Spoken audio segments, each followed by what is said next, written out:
Assalamualaikum warahmatullahi wabarakatuh. Keren ya tulisannya Bri ya, rumah Teteh ya. Sedikit demi sedikit misteri di rumah Teteh semakin terkuak. Seperti apa ceritanya? Kita berdua dulu untuk masuk ke ceritanya. Bismillahirrahmanirrahim. Allahumma sholli ala Sayyidina Muhammad. Oke, kita masuk ke ceritanya.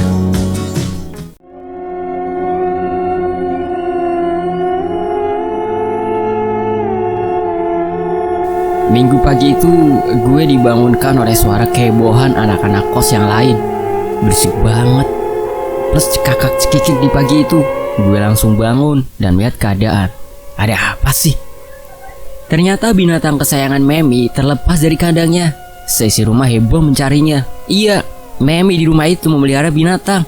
Yang dipelihara adalah ular piton.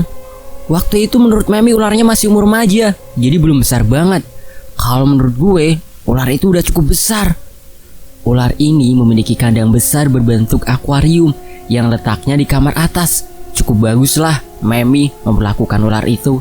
Sampai jam 11 siang, kami sudah mencarinya ke semua sudut rumah, tapi gak ketemu juga. Memi sudah mulai terlihat sedih karena binatang kesayangannya hilang. Belum semua sudut rumah ternyata. Ada satu bagian rumah yang belum kami periksa. Bagian itu adalah kamar kosong yang letaknya di sebelah kanan kamar gue. Kami gak ada yang berani memeriksa kamar itu. Belum berani. Kenapa gak berani, Bri?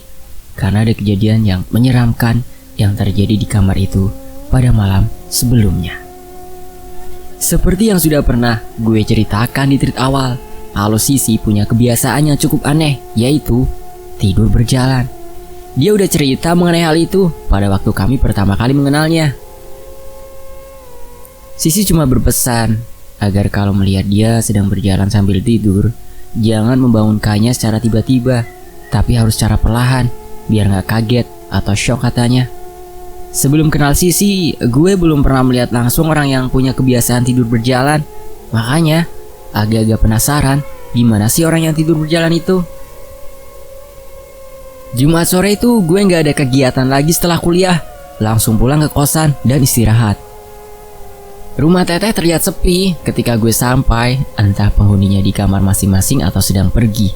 Memang sih, kalau menjelang weekend, biasanya penghuni kosan keluar semua. Entah pacaran, entah pulang ke rumah orang tua. Hari itu gue gak kemana-mana karena emang gak ada acara. Gue mau cerita sedikit nih. Penghuni rumah Teteh ini semuanya laki-laki kecuali Memi dan Sisi. Hampir semua penghuni laki-laki memiliki pacar waktu itu, termasuk gue. Kebiasaan di tempat kos lama sebelum di rumah Teteh, beberapa dari kami sering membawa pacar masing-masing ke kosan. Kadang sampai larut malam, atau malah maaf ya, sampai pagi. Tapi gue gak gitu ya. Paling hanya sampai malam, gak sampai menginap. Kebiasaan ini awalnya kami coba-coba bawa ketika kami tinggal di rumah Teteh. Nandu, perawakannya mirip banget dengan Tengku Firmansyah waktu muda ya, waktu tampan. Sekarang Tengku Firmansyah main di TOP tuh, tukang ojek pengkolan. Ya, anak Medan ini termasuk playboy kelas mahasiswa. Pacarnya cakep-cakep. Nah, Nandu ini yang beberapa kali mencoba membawa pacarnya untuk menginap. Sepanjang yang gue tahu, semua usahanya gagal. Gak pernah ada pacarnya yang sukses menginap sampai pagi. Kok bisa gitu, Bri? Banyak gangguan-gangguan yang dialami oleh Nando dan pacar-pacarnya ketika mencoba bermalam. Malah ada pacarnya yang sampai gak mau datang lagi ke rumah Teteh.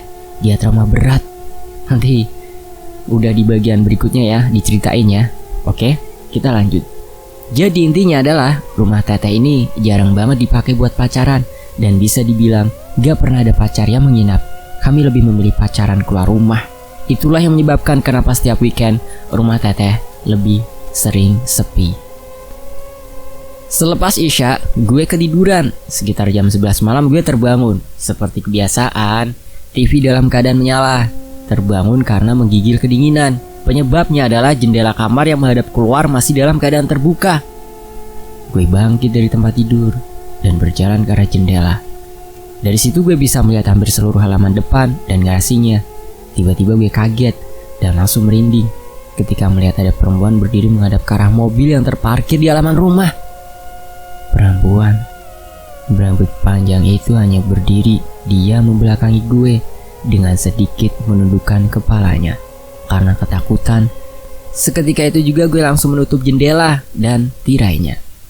Oh iya, kejadian ini terjadi ketika gue baru tinggal di rumah teteh ya, sekitar 3 bulanan. Jadi, pada waktu itu kami belum terlalu akrab dan belum terlalu mengenal kebiasaan-kebiasaan teteh. Setelahnya gue langsung kembali ke tempat tidur. Dalam ketakutan, gue banyak pertanyaan di dalam kepala. Baru jam 11, tapi udah ada kuntilanak di halaman rumah. Serem banget rumah ini. Kurang lebih seperti itu yang ada di dalam pikiran gue saat itu. Gak lama, pintu kamar ada yang mengetuk. Makin kaget gue. Mas lihat Kak Sisi nggak? Ah, ternyata Memi. Suaranya terdengar dari balik pintu. Loh, emang Sisi nggak ada di kamarnya? Jawab gue setelah membuka pintu kamar dan berhadapan dengannya. Gak ada mas. Duh, kumat lagi nih kayaknya dia. Kumat? Iya, ternyata Memi berpikir mungkin saja Sisi berjalan dalam tidurnya entah kemana. Seketika gue teringat ada sosok perempuan yang berdiri di halaman rumah. Gue langsung buka jendela kamar dan melihat keluar. Perempuan itu masih ada berdiri di halaman. Itu Sisi bukan sih? Tanya gue ke Mimi. Iya, itu kakak, jawab Memi lega. Gue juga ikutan lega. Kami pun berjalan keluar rumah dan menghampiri. Dan benar, ternyata itu Sisi. Pelan-pelan Memi mulai membangunkannya dari tidur. Itulah kali pertama gue melihat Sisi berjalan dalam tidurnya. Banyak kejadian-kejadian lucu dan menyeramkan tentang kebiasaan Sisi ini. Nanti kapan-kapan gue cerita semuanya ya. Keesokan harinya gue berkegiatan seperti biasanya, kuliah. Karena itu adalah hari Sabtu. Seperti anak-anak muda lainnya, setelah kuliah gue bermalam minggu bersama pacar. Dan seperti yang gue cerita di atas, gue gak pernah bawa pacar atau pacaran di rumah teteh loh. Lebih memilih untuk jalan keluar. Singkat cerita, malamnya setelah mengantar Dian pulang ke rumahnya, gue pun pulang ke rumah teteh. Sekitar jam 12 malam gue sampai dan langsung ke kamar, menyalakan TV dan merebahkan badan di tempat tidur. Rumah dalam keadaan sepi waktu gue sampai. Entah memang rumahnya kosong atau penghuni lain ada di kamarnya masing-masing. Waktu itu gue gak tahu. Cukup lama gue berada di tempat tidur, badan terasa sangat lelah setelah beraktivitas harian. Dan seperti biasanya, udara Bandung malam itu menusuk tulang. Ditambah jendela kamar memang gue biarin terbuka. Sekitar jam 1, gue berniat menuju ke dapur untuk ambil minum. Haus ternyata. Gue beranjak berdiri dan membuka pintu. Setelah pintu kamar terbuka sepenuhnya, gue kaget. Gue melihat sesuatu di ruang tengah. Gue melihat ada perempuan duduk di sofa ruang tengah. Karena gelapnya ruangan itu gak terlalu jelas, gue melihat wajahnya. Dan juga karena sebagian tertutup oleh rambut panjang yang terurai. Dia berpakaian terusan panjang. Posisi duduknya tegak tanpa bersandar pada sandaran kursi. Ah, Sisi ternyata kumat lagi. Tidur kok sambil duduk di ruang tamu. Gue berpikir perempuan itu adalah Sisi. Karena malam sebelumnya melihat dia tidur berdiri di halaman rumah kan. Tanpa berpikir panjang, gue melanjutkan langkah ke dapur untuk mengambil air minum. Gue gak ada perasaan apa-apa ketika selesai minum dan melihat Sisi masih duduk di sofa ruang tengah dengan posisi yang sama. Gue gak mau membangunkan Sisi dari tidurnya. Biar Memi aja nanti. Langsung masuk kamar dan ambil posisi tidur. Belum sempat terlelap, tiba-tiba pintu kamar ada yang mengetuk pelan. Kok pelan, Bri? Karena suaranya emang terdengar pelan, gue sampai harus meyakinkan diri kalau itu emang suara ketukan pintu kamar. Hanya suara ketukan pintu, gak ada suara lainnya. Gue menebak itu adalah Sisi yang mungkin udah bangun dari tidurnya. Pelan-pelan gue buka pintu kamar. Setelah benar-benar terbuka, gue gak ngeliat siapapun di balik pintu. Tapi gue lihat Sisi masih duduk di sofa dengan posisi yang sama.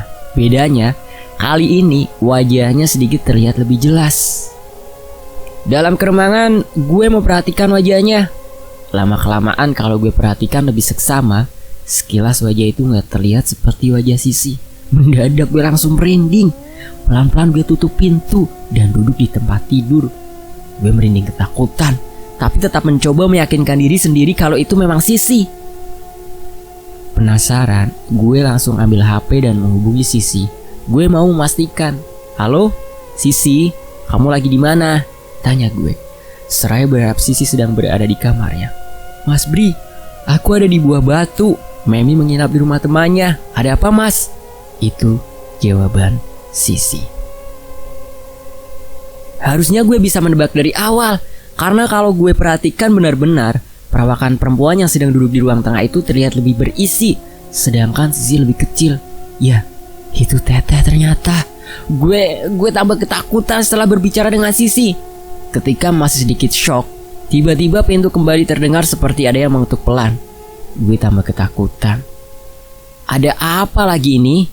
Gak berani mendekati pintu, apalagi membukanya. Setelah gue diam agak lama di pojok tempat tidur dalam keadaan ketakutan, ketukan pintu berhenti. Suara yang muncul berganti menjadi suara tangisan Teteh dari ruang tengah. Suaranya terdengar pelan dan mengambang antara ada dan tiada. Setelah suara tangisan menghilang, tiba-tiba terdengar suara pintu kamar sebelah seperti ada yang membuka. Dan kemudian, brak, pintu dibanting sangat kencang. Hampir loncat gue mendengarnya. Suaranya keras banget, karena emang kamar itu ada di sebelah kamar gue persis. Suara tangisan kembali terdengar.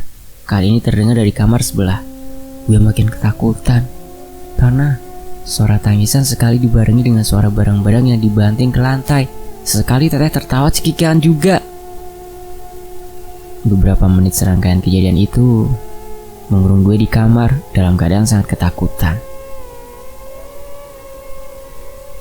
Teteh kenapa Bri? Kok begitu?